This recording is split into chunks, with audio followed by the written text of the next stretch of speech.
to the hour. Good afternoon. Good afternoon. I'm glad to be joined here by Council President Hudson, Councilor Hogan, Councilor Caldwell, Councilor Monto, Councilor Paniagua, Councilor Schultz, Chief Operating Officer Corey Dunham, and our Commissioner, Jeremy Robinson.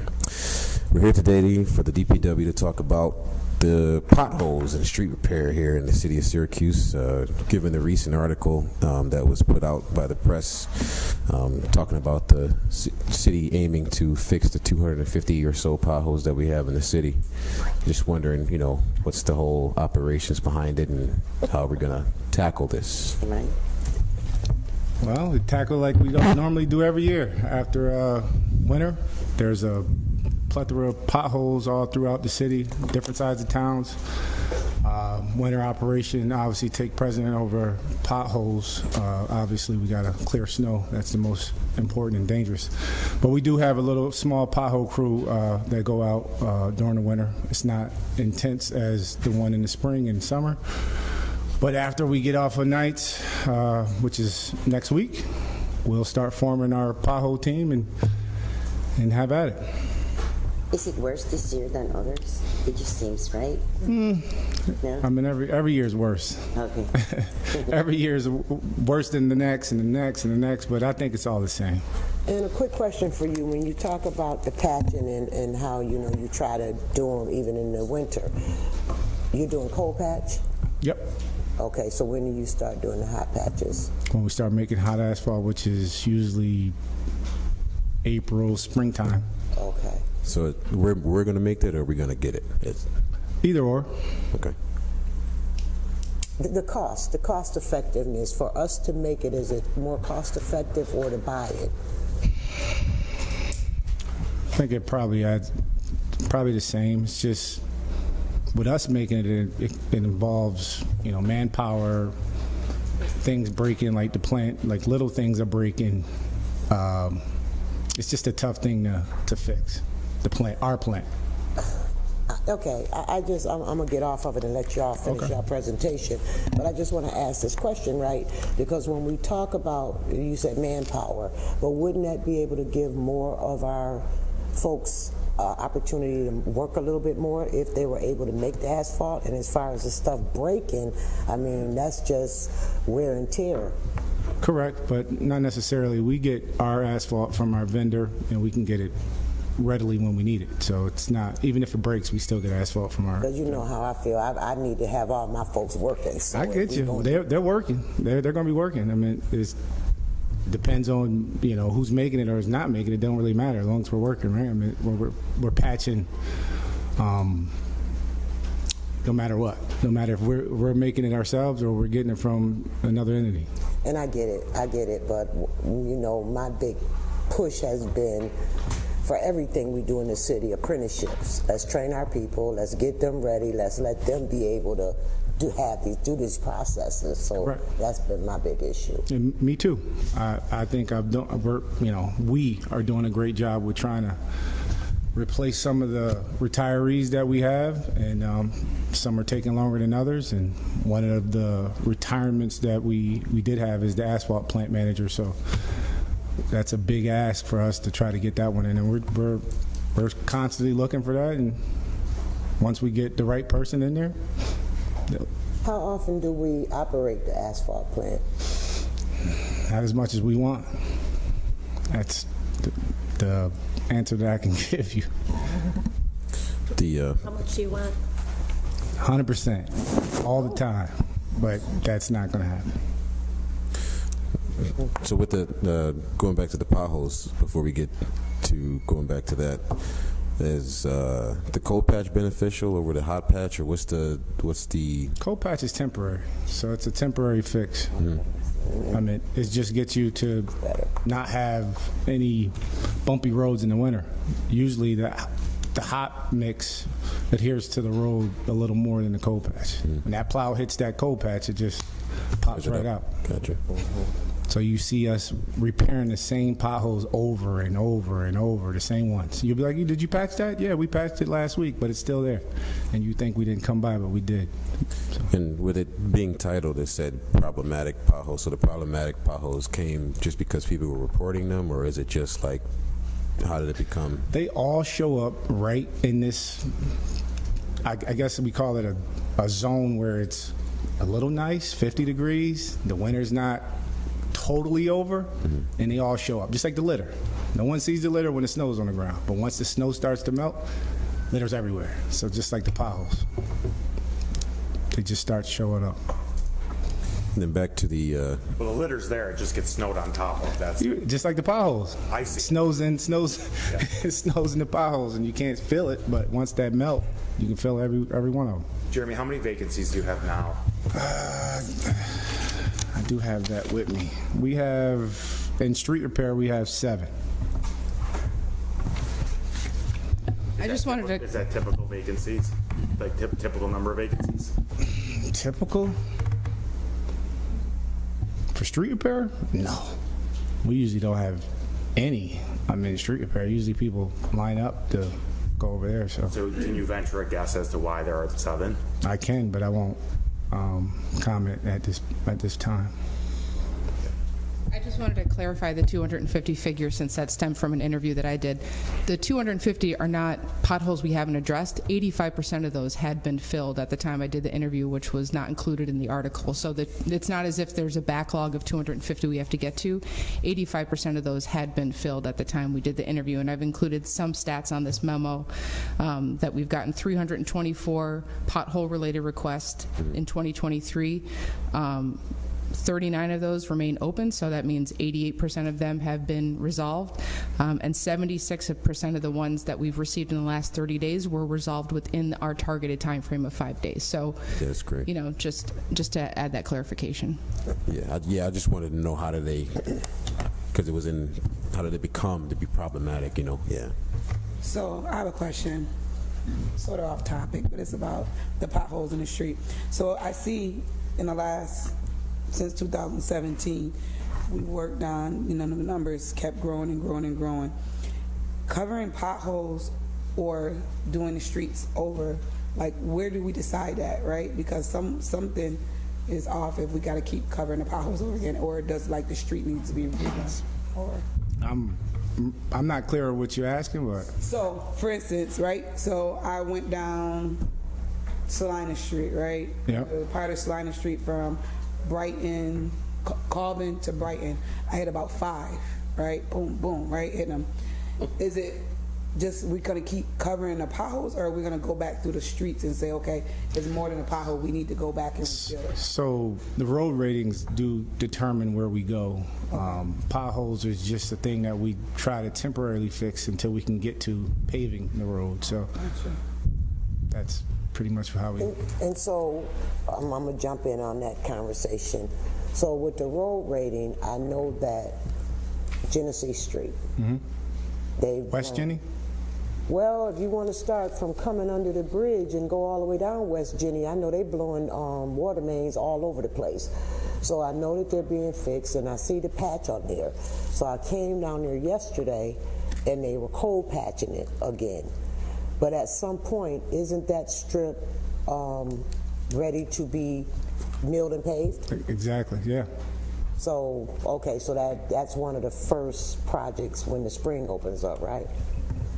So that's so you're talking about West Genesee Street? So Yeah, down there near that Belden Avenue where, and even down there by the dealerships, because they keep blowing. right. I think that's part of that road recon. So it's, yeah, it's money to it. right. It's being overseen by engineering, so it's separate from the road recon that DPW oversees. But you're right, Madam President. In next year, we will be milling and paving. I believe it's half of West Genesee Street, and then we'll be doing milling and paving the other half the next year. So it'll be fully restored by the end of the project. Because it goes all the way down almost to solve a area. Correct.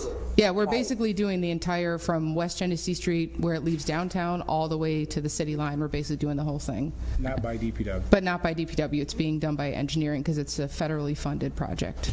So one more question, then I'm going to be quiet, okay? But this is what I want to find out, because I know we do the mill and paves, and then we have people come through our streets and do those curb cuts, the cuts. And then when they do the cuts, it's not put back in the proper way. So now we're going to end up with another pothole. So how do we eliminate that? Or if it's not the cut, it's going to be a water blowout. So now we still have a problem.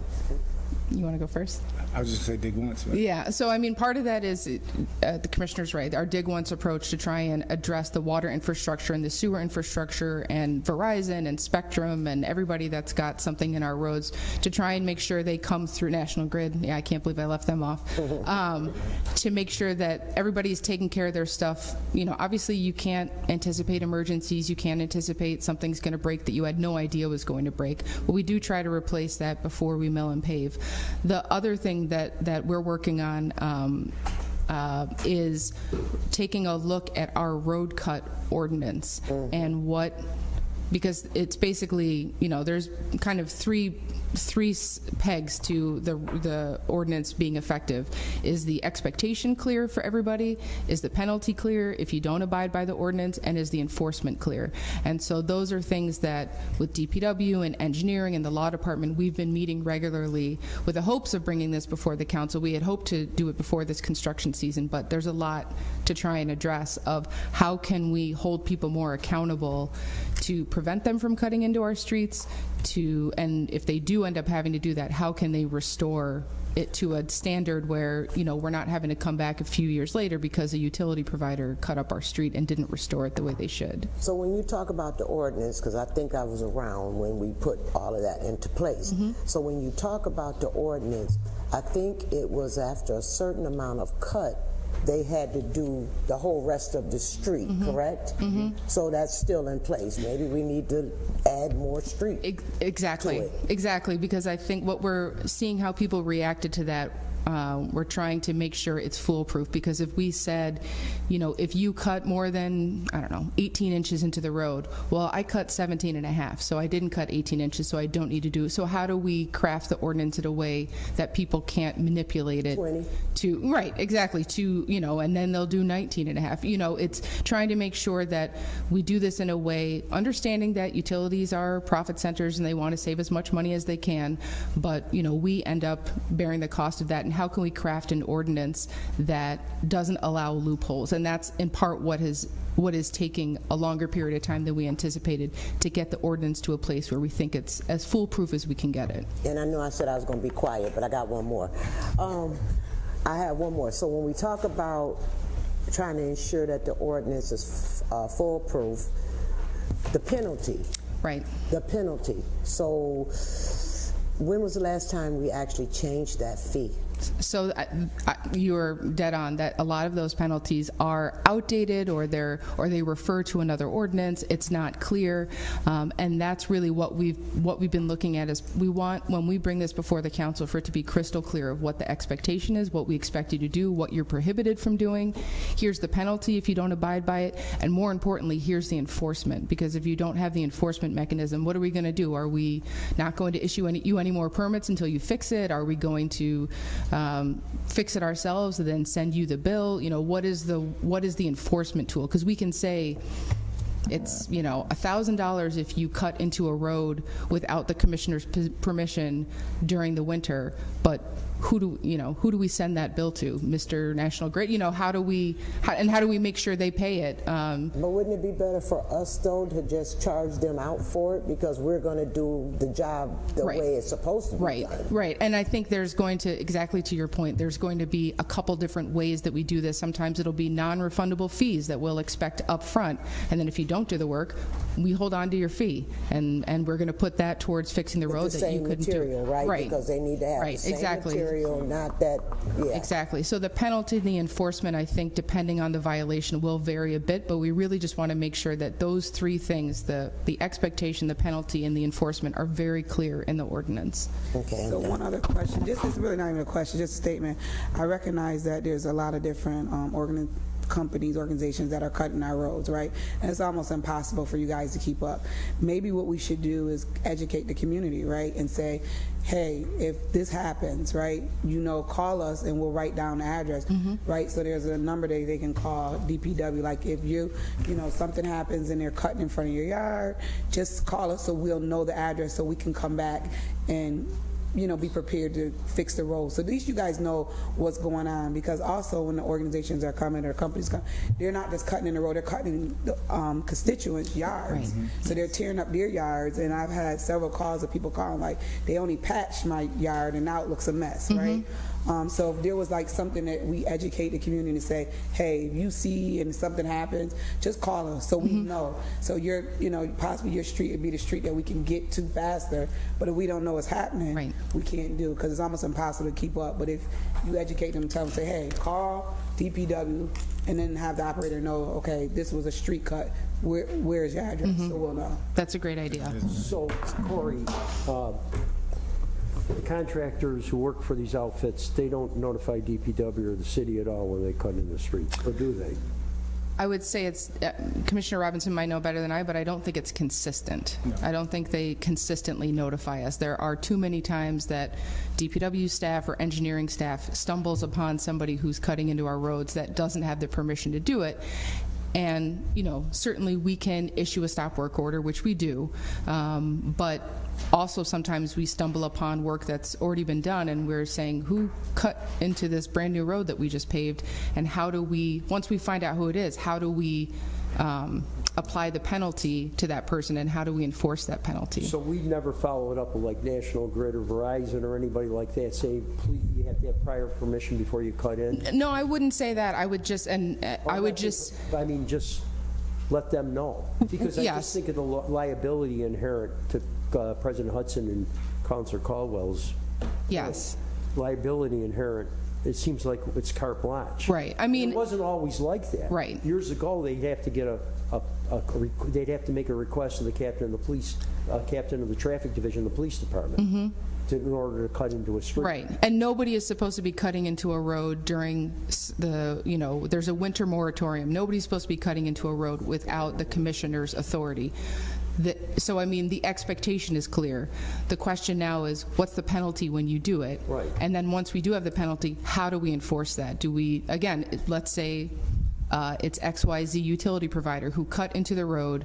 We either catch them in the act, or we find out after the fact, and they did not have the commissioner's authority. And we say the penalty is $1,000. Do we tell them we're not going to issue you any more permits until you fix that? Do we tell them, we're going to fix it and send you the bill, and we won't issue you any more permits until you pay that bill? Those are the kind of mechanisms that we're talking through of how do we make the expectation clear, don't cut in the road without his authority, the penalty clear, and also the enforcement. So you're absolutely right, Councilor Hogan. Engineering has been meeting regularly with National Grid to talk through these concerns, because engineering often ends up being one of the departments, along with DPW, that catches these things either in the act or after the fact. So what's the % of times that you actually know who did what? I would say in most cases, I think it's proving it. I think in most cases we have an idea, just given the nature of the cut. Is the cut around a manhole? Is the cut right where the utilities for the gas lines run? I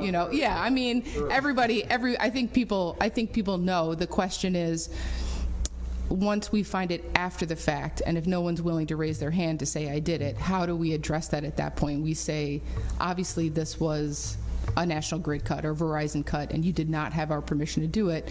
Again, what's the penalty and what's the enforcement mechanism? So that's enough information for us to bill them without knowing if they did it.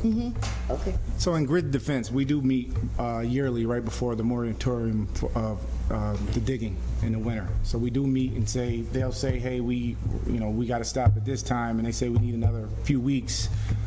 We'll grant that to them if feasible.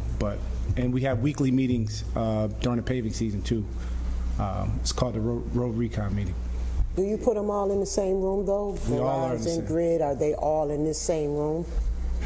That would be ideal.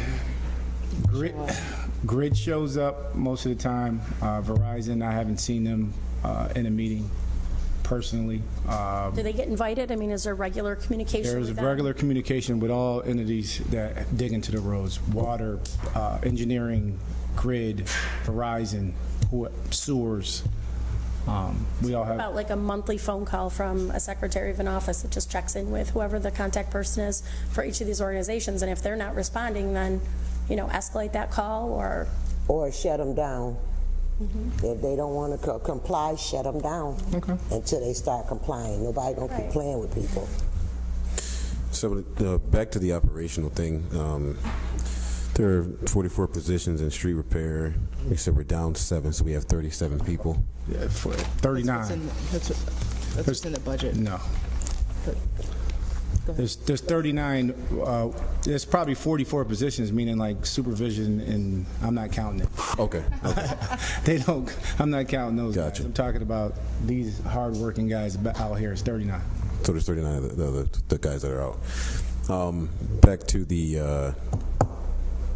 So is that like a feasible number for us to be able to handle the city streets that we have? Now I'm going to go into like we mentioned paving, we mentioned potholes, milling and paving and all that type of stuff. Like, what's the operation that goes behind all of that?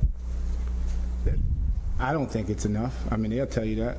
I mean, we used to have probably almost double that in that department, where you could have a dedicated milling crew, dedicated paving crew, and 2 pothole teams, and be able to cover the entire city. did the budget get cut, or? Just over the years, it's just, I wasn't here previous. This is what I inherited. But we ask for positions every year, trying to get our team up. And we can't just say we want 15 to 20 people in the budget. That's just not feasible. So every year we ask for 1 or 2 or 3 or 4. But not to interject, but you're saying that's not feasible. So is it more cost effective? Are we paying more in overtime than to add more people into the crews? I can give you the only answer that I have is we're trying to do more with less. So you take that either way you want to take it. So if we did 15 miles in 2020 and then went to 24 miles in 21 and 18 miles in 22, that's ARPA funding, right? Absolutely. No, they're in the capital plan, so it's mostly state funding. It's CHIPS funding, it's touring routes, which is a new funding source that the state introduced. So that's where that funding is coming from. So did we go from 15 miles to 24 miles, from 20 to 21 with no more staff? I don't think we've added significantly to street repair. We haven't added staff in over 2 years. So that's outsourcing that got out. Yep. It's a portion of that, and also under the commissioner's leadership, we haven't been spending as much money on curbing, which has allowed us to pave more streets. We certainly still do replace curbing where it's needed, but we haven't been spending as much of the funding on curbing, which allows us to put more asphalt on streets. So but a part of it is also using outside That state contractors. funding, I know this is probably a crystal ball question, but do you see that continuing for the next few years? Or what? CHIPS is a pretty reliable source of funding, so we do anticipate that, and we are hoping that if we can demonstrate an ability to spend the touring routes money, that we can demonstrate to the state, if you give us this money, we will spend it and we will pave more roads. So we're hoping that we can make that case so that the state will keep that funding. And my last question, so are we actively trying to fill those 7 spots? Yes. Okay.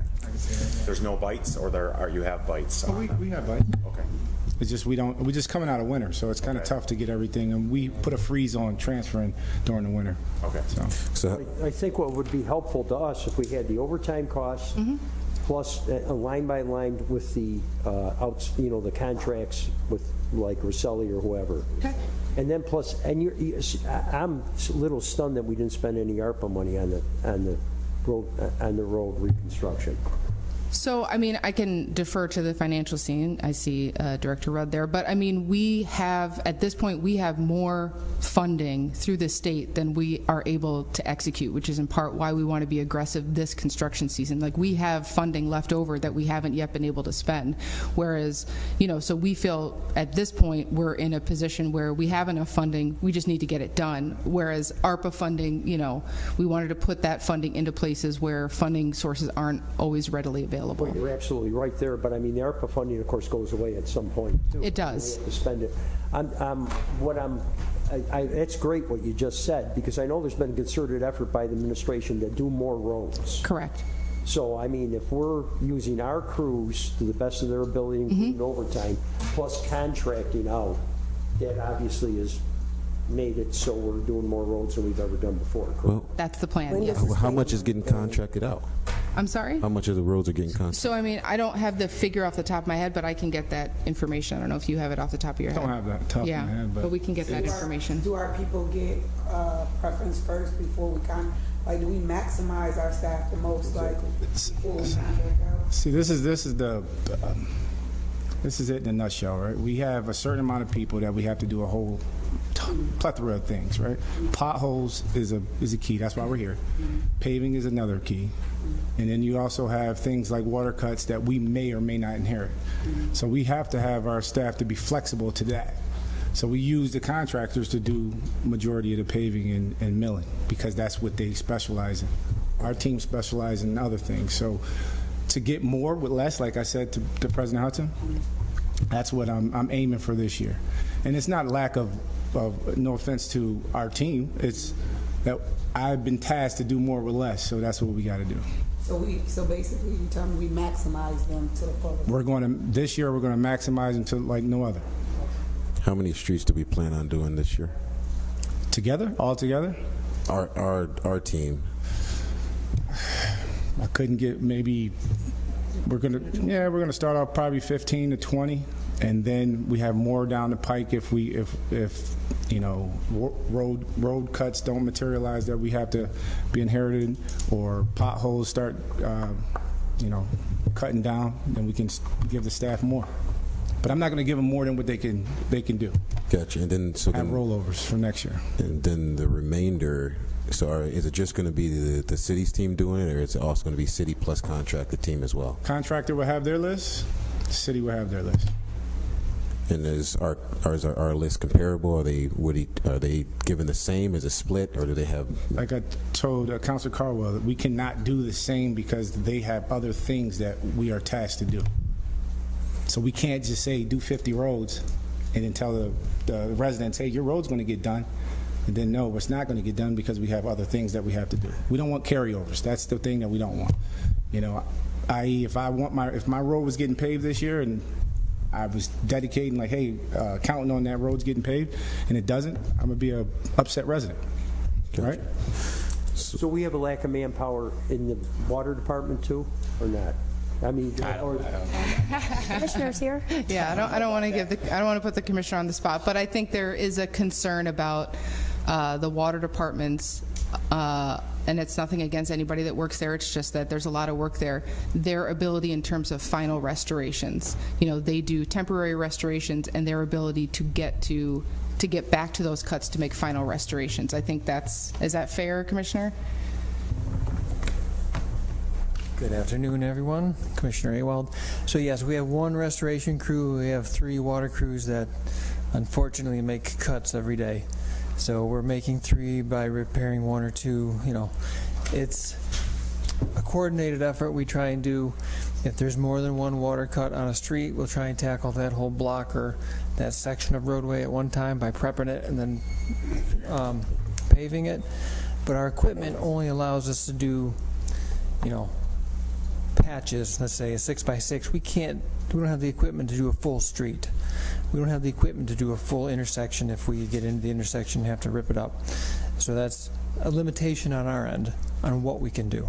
So how do we, excuse me. Let me ask you this question. Okay, I hear what you're saying, Joe, and you're saying that you have limitations, right? But every year every department comes up here and they ask for a ton of vehicles, just a whole list of everything. So why wouldn't you ask for what you needed so that we can get more done with our own staff? The majority of our cuts are smaller, we can handle those, but when we get into those big main breaks, for example, the 20-inch on Geddes that took out, curb to curb, the whole intersection, that's something we cannot handle. And those are, knock on wood, few and far between. But a lot of the smaller ones we can handle, and it's just getting the staff there routinely with a full crew to handle that. Because I'm listening to, and everything I'm listening to, right, because I really would like to see a spreadsheet of how much we're paying the outside contractors to do this compared to what our crew would be, because you ask for everything else, so let's ask for stuff that we need to give them to be able to do their jobs. Right, and I think one of the conversations that Commissioner Robinson and Commissioner Ewald and I have been having is whether or not we can leverage some of DPW's expertise with the water department. So if DPW does have the equipment and the staff and the skill set to make some of those larger repairs for the water department, why not try and leverage our internal resources and expertise to get that work done, and we can coordinate between the two of them. And that's a conversation that is ongoing. So, certainly we would welcome the ability to, hire more staff and get more vehicles, but also is there a way to better coordinate between the two departments that when the water department needs some additional assistance with staffing, or that DPW might be able to provide that service. So for instance, when our DPW guys work for the water department, do we charge their water reserve fund for that? Or those are, right now it's a very informal process, and so that's what we're trying to better formalize it, that, okay, if we formalize this coordination and DPW does make repairs on to something that water has done, is there a way to better formalize that to make sure that, if there's an exchange of funding or anything that needs to happen, we have that codified. So it's a conversation that, is somewhat early on. And I'll trust on Mr. Rudd on this, but it seems like we have the state funding, we got ARPA funding, we got water reserve fund, but those two funds, state funding and ARPA, are going to sunset or not? So ARPA definitely will sunset. CHIPS, again, has been a relatively stable funding source for us for, I'm not sure how long, but a while, that the state each year provides us, the money for CHIPS, and that's reimbursable. And there's also, the good thing about CHIPS is there's also flexibility in CHIPS. So we can use CHIPS for vehicles, we can use CHIPS for, we're going to use some of it for street lighting. There's a whole list of things that are eligible expenses for CHIPS. Historically, the city has used it for paving. CHIPS has gone towards paving, but in recent years, that's how some of the equipment purchases that we've made have come from CHIPS, in part because we have, the touring routes money to help supplement paving. There's the emergency weather EWR, whatever that's called. That's another state funding source that we can use towards paving. So,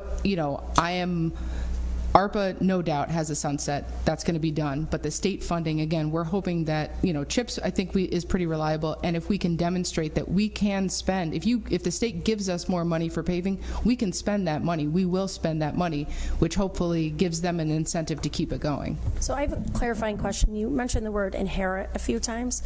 What does that mean? Like when water starts something that, no offense, you can't finish, you inherit that and then you have to fit that in? What does that mean?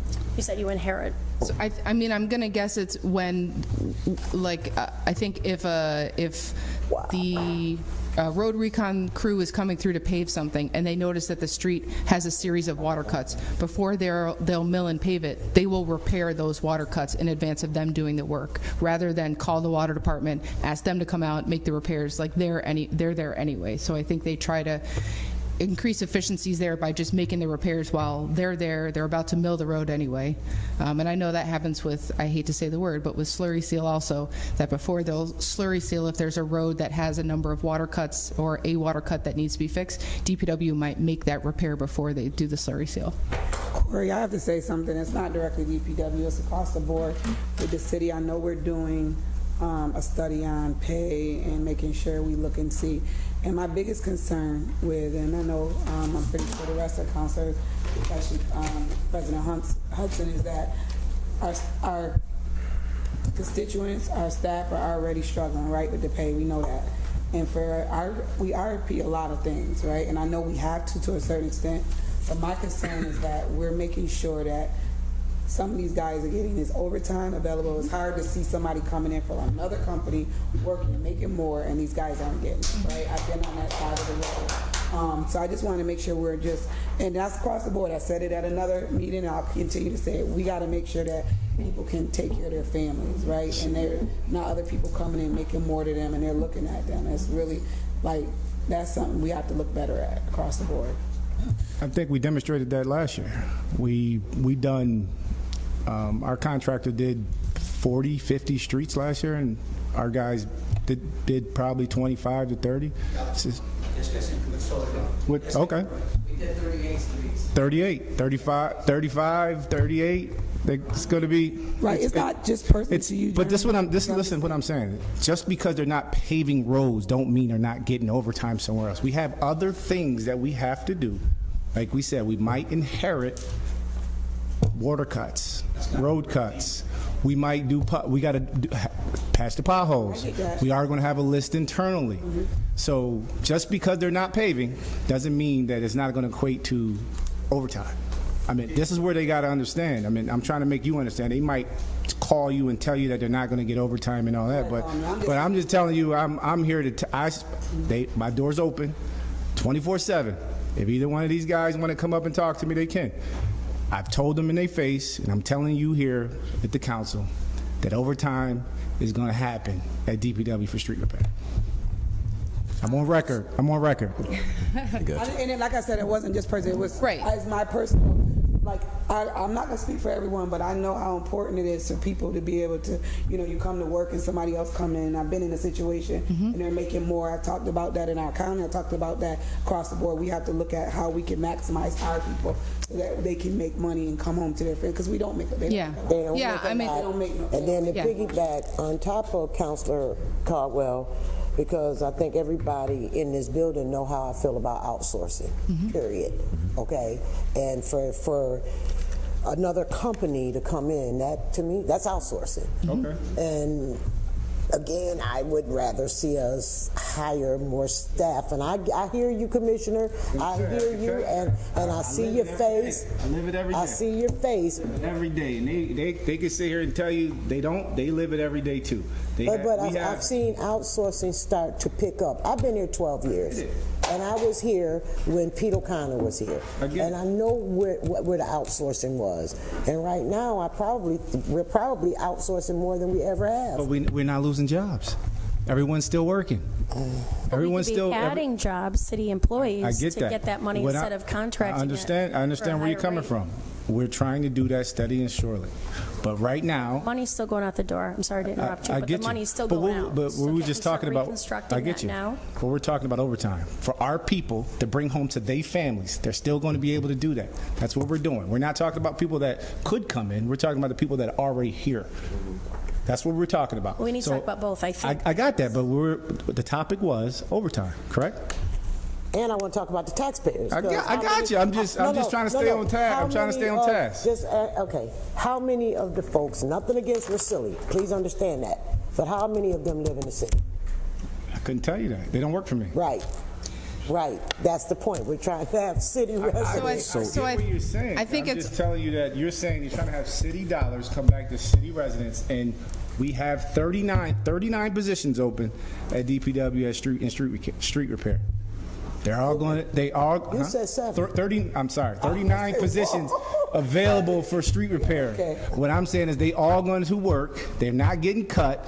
They're going to continue to make overtime. They're just not going to do what they're normally doing. We're going to we're going to be a chameleon. So just another question.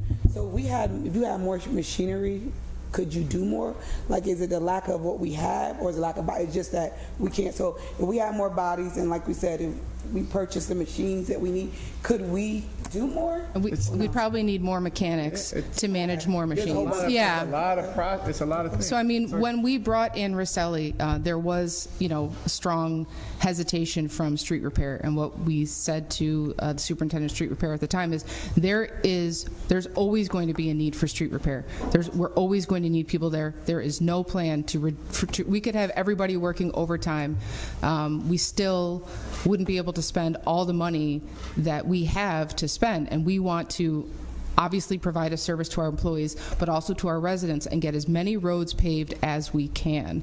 And so, you know, we turned to a vendor that's on the county contract and said, can you help supplement what we do? Not replace, not reduce anything that our folks are doing, but you know, if we are not able to demonstrate our ability to spend this money, we are concerned that we're going to lose it. And so we do use an outside contractor to help get roads paved, demonstrate we can spend this money, not at a detriment to our existing employees who, as the Commissioner said, will still be working, will still be doing overtime, will still be receiving overtime, will still be doing street repair work, but there's more work than our folks can handle. We certainly could make an enormous investment in staff and equipment, which would then lead to, you know, needing more mechanics, and I'm not opposed to that, but right now we need to spend that money because, you know, I think the state has demonstrated that if you can't spend it, we're just going to take it away. And we want to pave as many streets as we can. I think a salient thing is you got 7 open positions, correct? Yep. And so I'm wondering why, I rarely hear that at DPW, that there's 7 open positions. So, I mean, obviously, if you had 7 more people, we could probably handle more. I mean, we will give, I think to the Commissioner's point, we will give our crews as much work as they can handle. But I think even if we're in that position, there's still more work to be done and there's still more money to be spent. And we want to make sure we're spending that money and getting as many roads paved as we can, not at a cost to our current employees, but to provide a better service to residents. So with that being said, who determines how much our guys can handle? Mm-hmm. They do. Okay. Yeah, exactly. And then with the new knowledge of Rosselli being the person that's contracted, what specs are they given? Are they following our specs as far as, like, when it comes to milling and paving? Do they follow, like, is there a certain, like, what's the depth? And, like, I want to know, like, yeah, I mean, 2 on 2 off. Yeah, they are following the same. Now, you know, and I can imagine grumbles from the back of the room. One of the things that we need to do is increase the inspections that are happening as this work is being done to make sure that it's being done to our specs. But they are given the same instructions to pave the road the way that we do. Now, you know, again, they need eyes on them to make sure that they're doing it, and I think that's a place that we need to improve this coming season. But we don't have Rosselli do less work than, you know, than we've told them to do. It's just, you know, we need more inspection. We need more eyes in the road. Right. That'd be great. We have a dedicated person. He's back there. To do the inspections? Mr. Steele. So are you it, or is there more than Mr. Steele? It's just Mr. Steele. Oh. Man of Steel. We're only doing one at a time, right? Hi. Yeah. Yes, I'm Dale Steele, street repair, quality control. Hi, how are you? Okay. And you can do this all on your own? No, absolutely not. I'm only one man. It's a pretty big job. There's a lot of streets here that need to be done and need to be filled and need to be looked at. So what's the ideal number of inspectors that? I don't know. If Rosselli does 1 or 2 streets a day, I'm quite sure Dell can handle overseeing that.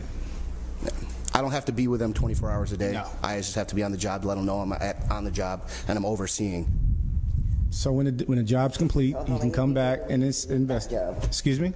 How many Mr. Deals do we need?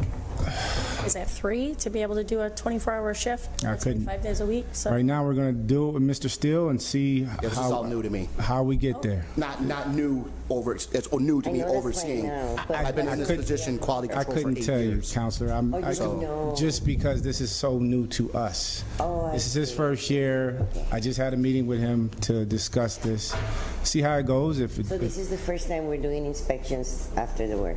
We're documenting inspections. Okay. You see, that's different. Yes. So when we talk about documenting, because I had been talking to some folks, and from what I'm understanding is, even with this and different projects we take on, there should be monitoring. We need to monitor the specs of the materials. We need to monitor to make sure that if they say they're giving us, I don't know how the width is, but if they say they're giving us a mile worth of whatever, we need to make sure that's what they're giving us, because if nobody's keeping their eyes on it, hell, I'll come and tell you I just did a mile and I might have did a half. Exactly. Or if That's why we. Instead, you can put down 1.5 inches when you're supposed to put down 2. Now we just lost $15,000 on the street that we don't even know about. And so That's been a problem in the past. So with that being said, with it being a problem, who repairs that? Do we call them to come back and do the work again, or do our guys That's do it? what we would do. It's Call them to come back and do it to the specs. I have a question about the jobs. Just from my knowledge, and I guess we are being recorded in case somebody sees they're looking for a job. What is the qualifications for a person? I would have to look that up. I don't know off the top of my head. No. County Council, I think they should drop the residency. That's just my idea. You know, Say that again, I'm sorry. I don't know. I know it's a bad subject, but residency I think is a big thing too. And I agree with you that we should keep all of our work in-house. I agree with you. But it's hard to get people to come to work. And I understand that, but residency, if we And continue someone to said drop raise the pay. residency, we don't have a tax base, and then what are we supposed to do? I mean, Absolutely, man. I agree with you 100%, but it's just so hard. I've been down there almost 19 years. I see the workforce go from this to this. The pay scale. Yeah, and that's what he was just saying, ma'am. Absolutely. Absolutely. Money plays a factor in everything. So I have one more question. So, does Mr. Steele also will be monitoring, supervising the work that other companies do, like the National Grid, Verizon? No, that's it's just our contractors that's doing paving. Really? But we do have a position in the budget for a right-of-way inspector, because we need somebody with eyes on the right-of-way, same as we do code enforcement on private land. We need somebody who is, this is more of their full-time job. I mean, we do have somebody, a staffer at DPW who primarily works with National Grid on their cuts, but we need another set of eyes. And so that's already currently in DPW's budget, and we're a couple weeks away from posting the job. You know, I have to say, I mean, this 2017, when we did 4 miles, I mean, I would venture a guess that the only reason we did 4 miles is because we were broke. I mean, this has been sort of a new thing. President Hudson was around when we were scratching. We were cutting $2 million out of police overtime. I mean, we still have that structural deficit. No doubt. President Hudson mentioned we don't have a tax base. We really don't have a property tax base. All our money comes from, state aid's been flat for 15 years and sales tax revenue. So, yeah. I mean, this is sort of a, ARPA money, state money, now we got water reserve fund, but it's not always going to be like this. Correct. And in a couple of years, we're going to be back where we were before. And that's in part why we want to pave as many roads as we can while we have the funding we have. And I think if you look back at some of those road recon lists in the years either just before Commissioner came on or just after, if you look at those budgets, about half the money was set aside for curbing. And so, you would have... the commissioner and I were in agreement there. Right. I could care if there's not another curb. Because what I hear from the constituents is roads all the time. Right.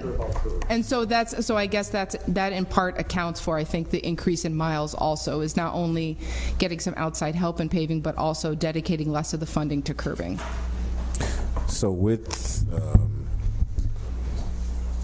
you said, how many streets are we doing this year? I'm sorry. Couldn't tell you off the top of my head. Like I said, 15, 20 to start in-house, and then we'll go from there after that. They did 40 last year. So if they get another 20, that's another 40. And then how many streets are being outsourced again? Probably 50, 55, something like that. Same as last year. Same thing. So could we increase our numbers and then decrease their numbers? So what about potholes? What about road cuts? What about all those things? Can all that be done? Like, is there like a timeline, or like I'm just trying to understand? I'm just telling you, those things happen all day long, and that's nothing we can call our vendor and say, hey, can you get down here right away to do that? I mean, our guys, that's what they do. I mean, I would think that we would want to do that so we can do more with less. Like 200, what do you say, 258 potholes that they've been complaining about? I think it was, 250? I think that's what the thing said. I think we have a problem that we got to fix. But I'm just trying to understand, like, I don't know the science behind how potholes are created. Is it like, is it a milling issue, or I understand like shifts in the ground and things like Just that. thaw, unfreeze, it's a whole bunch of factors that go into potholes, road wear. And is that the type of material that they're using that is not I don't really? think it's that. I mean, some of the professionals can probably add. Oh, yeah. But Can you come up, please, to the mic?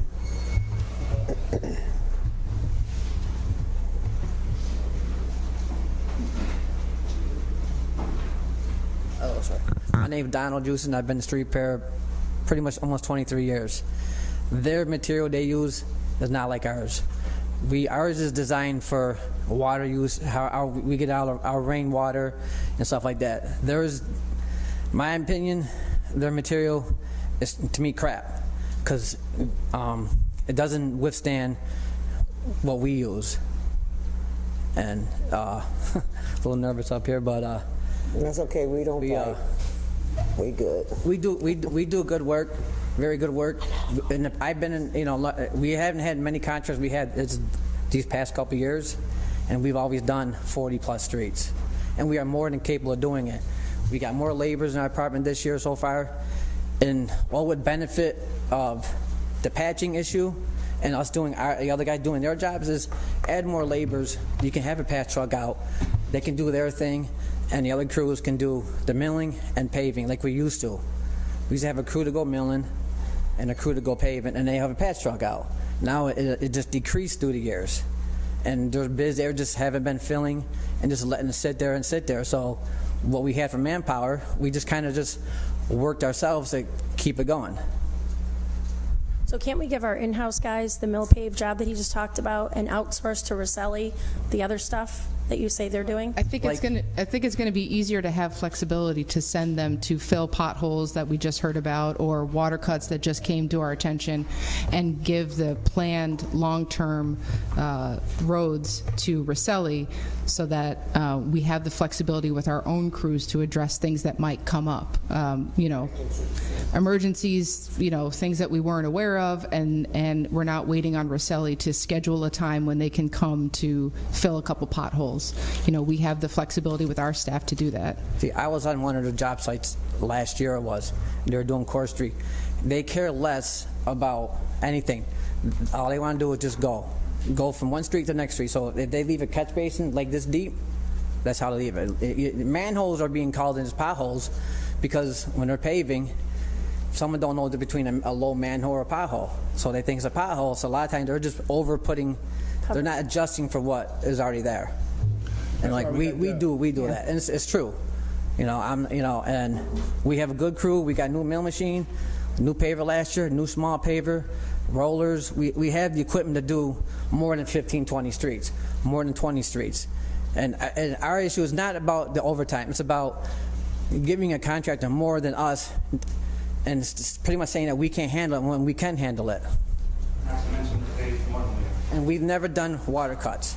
I've been here this long, and we never went and did water cuts. Yeah, that's why we're trying something. That's a water shop deal. They handle that. That's why we're trying something new. Yeah. Water deals with everything on the road. We deal with everything. But to take us away from ours and to give them more. But Commissioner, you just said that's why we have Dale, right? So Dale has to go back and check over what they did. Exactly. And then have to come back and report it, but they're getting paid to.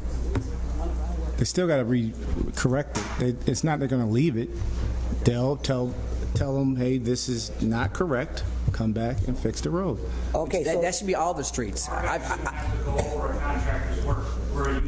got pictures. That would be ideal. That's why they have their If everybody did the right thing, nobody would need anybody watching them. That's just not the reality of it. See, and come up. Yeah, come on. Come on, Doug. Come on up. Speak your mind. You don't have to encourage. You don't have to tell them that. 400 Vice President. I also work for the Water Department. Couple things I want to start with first, though, before I even get back to where we just ended off.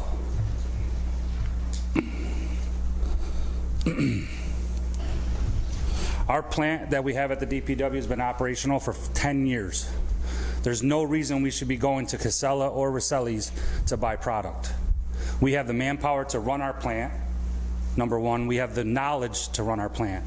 The only time that operation doesn't happen at the plant is when there's a repair, and it's minimal. Our operations was in full bloom last year with our plant. We shouldn't be paying contractors to buy their product when we have it in our backyard. That's number one. Number two, as far as the water cuts for the water department, I can count on one hand how many the DPW has done for us. We have our own crew to do water cuts. Let me just emphasize, this is something new that we're talking about, something new. Conflict with my commissioner, but I've personally patched or have gone with the restoration crew on overtime to do water cuts 60 by 60, which is a whole intersection. Me personally have been there and done it. So there's no way that we can't do that. A little help from the DPW would definitely be greatly appreciated, but it's not that we can't do our job, and we don't need them to stop doing their job to come do our job. If that's the case, then hire more guys at the water department to build our restoration, because they have their own work cut out for them.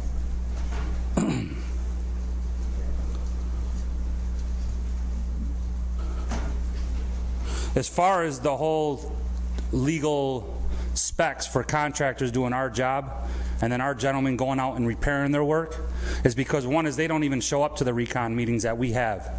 When our guys are doing roads and streets in our city with our people, we attend those recon meetings. So Dal and the guys that are working here know the specs that we have to put down on the ground. Rosselli's doesn't show up to the recon meetings. So when they're putting 1.5 inches and our guys are putting 2.5 inches, and then we're going back and repairing their jobs, it's senseless. So you want to talk money and spending money, spend it here with us. Fill our positions. We have positions throughout the whole city that need to be filled, not just street repair, not just mechanics, right? The water department needs it, parks need it, sewers needs it, DOT. We all need people. But we have numbers right here, for example, as far as the last 3 years, 21, 22, and 23, where the manpower was anywhere between 32 and 35 people in 21. In 22, they had anywhere between 24 and 28. It took a little bit of a dip during COVID. And then it's back up to between 28 and 39. And they did production was right around 41 streets, 42 streets, with parking lots and DPW lots and the gas islands. So, I mean, the numbers are right here. The numbers that our commissioner at the DPW doesn't have, our guys have. They might just be laborers, but these guys are knowledgeable about their job, and they know what they're doing. And they have the numbers with them today. So any question you have about numbers, or maybe even some type of cost or a roundabout, they have it. Also, too, when it comes to the contractors and laying curbs, that when Rosselli comes through and paves streets today, this year at 50 streets, and they're not putting the curbs in alongside of them, and then they go back and recut those streets, what is that doing for our street? If you work for street repair or you know anything about paving, it's not good. You don't go and pave a street and then come back in and cut corners and curbs in. You want to talk about potholes? I'm 47 years old. My knowledge of roads since I was 16, we've had potholes in this city my whole life. Our winters and weather used to be a lot more worse. That's where the infrastructure causes potholes, is from the extraction and expanding going on in the roads. It's always been here. We don't need guys going out and doing more potholes. We need our guys paving streets. We got the guys to do the potholes. They can go handle them on an emergency basis because you do it all year. Did you just say 258? What's that? 258, right? I saw 250, yeah. Yeah, there's been 250 for 50 years, 100 years. You got to stay up with them. Right. I mean, potholes are going to be there. We got to do more with less. That's the thing that I'm telling you. But rather than keep patching potholes, what's the time frame to replace the entire street? Right. Because obviously the streets break a lot down, less. Right? 250 streets, so we have to do some type of temporary restoration before we can get to those streets. That's where road ratings come. So 250 street across the city. So we have 400 miles of road. Give and take. Through the city. I was talking about potholes.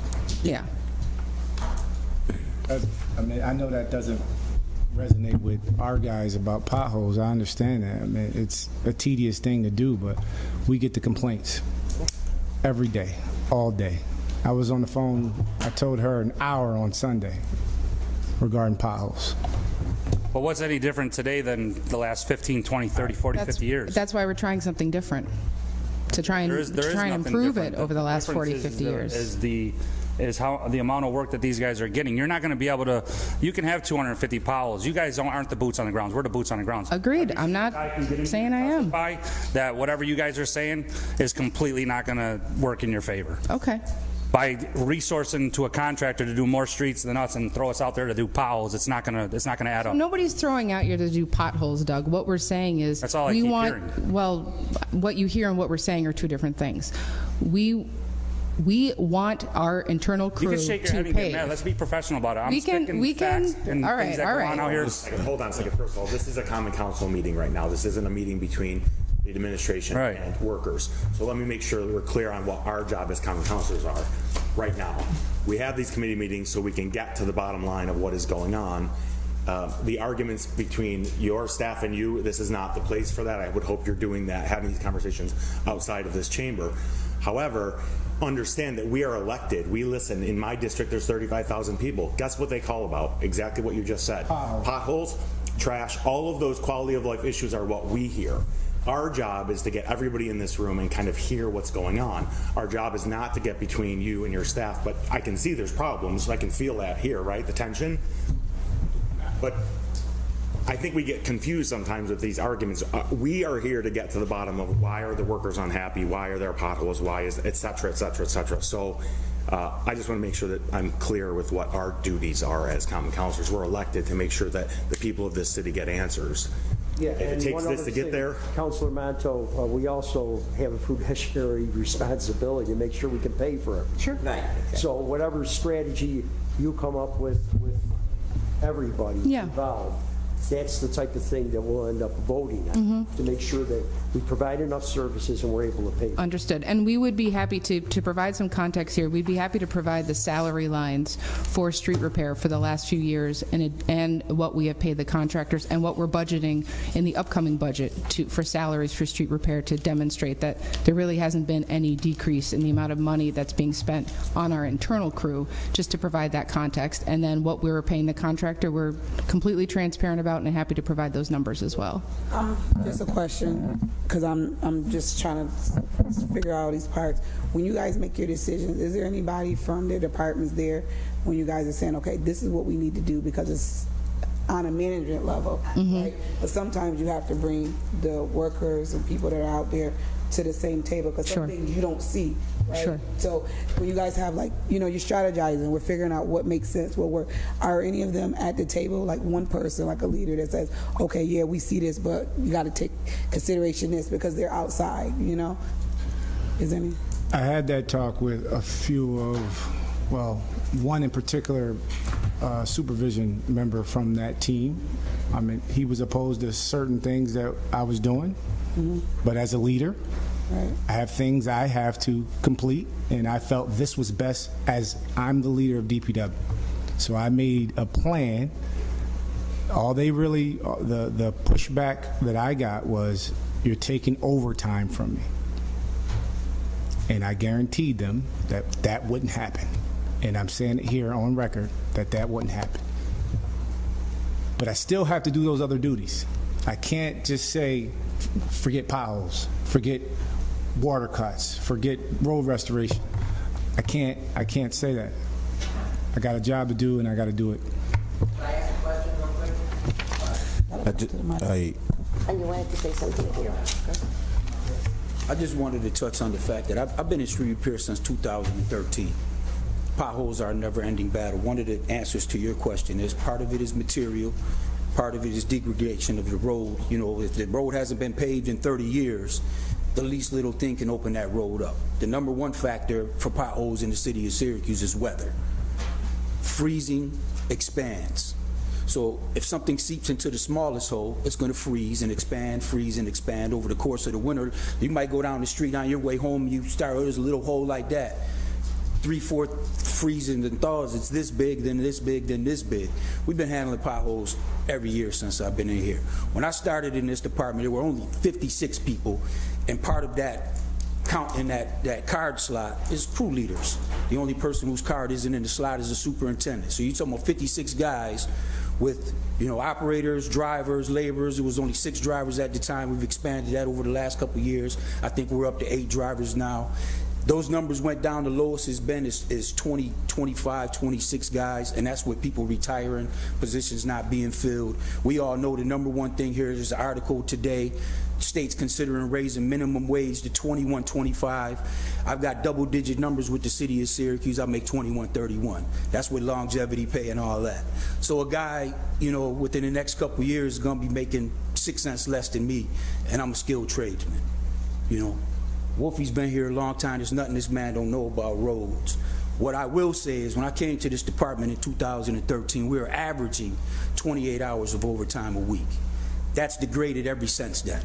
That went for 2 or 3 or 4 years, and then it gone down to 18. Then it's down to 12. Then it's down to 8. Then it's down to 10. Or up to 10 from 8. You might not work no overtime all week long and come in on a Saturday for 8 hours, but these contractors are out here making millions of dollars. I took a picture of that paper of all the streets that got done. The first year Rosselli came in, they were at a couple $1 million of what they made, and we've been losing money. Remember, we're low pay here, and skilled workers. $41,000 a year is your base pay. So everything you make over that, you might make $50,000, $60,000 a year with overtime.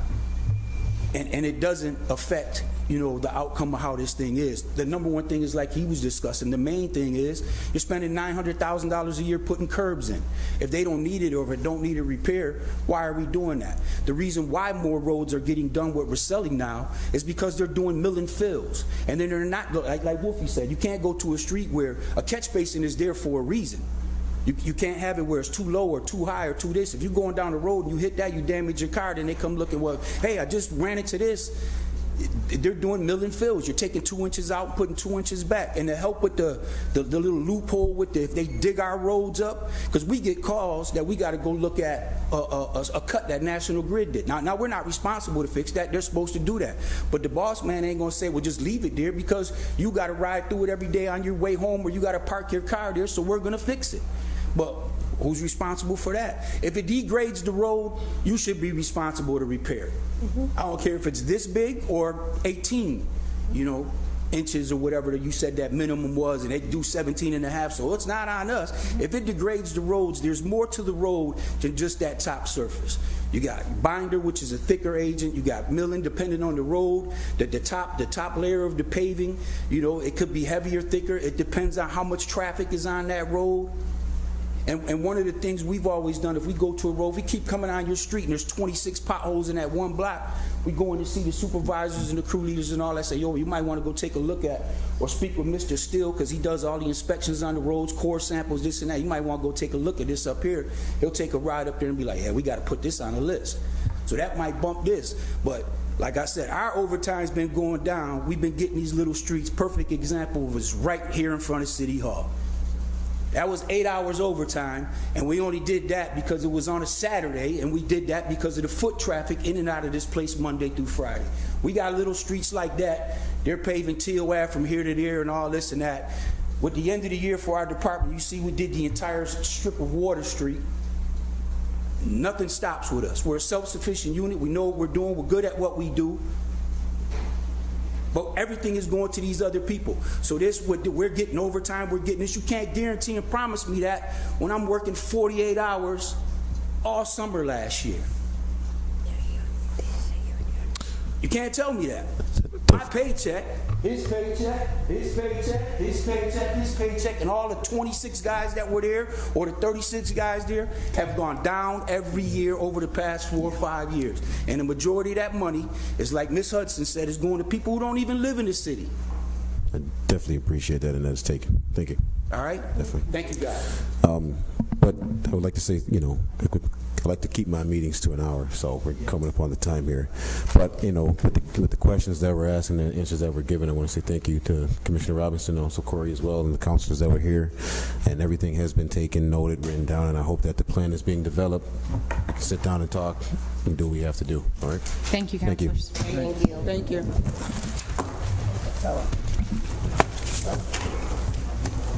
This meeting is over.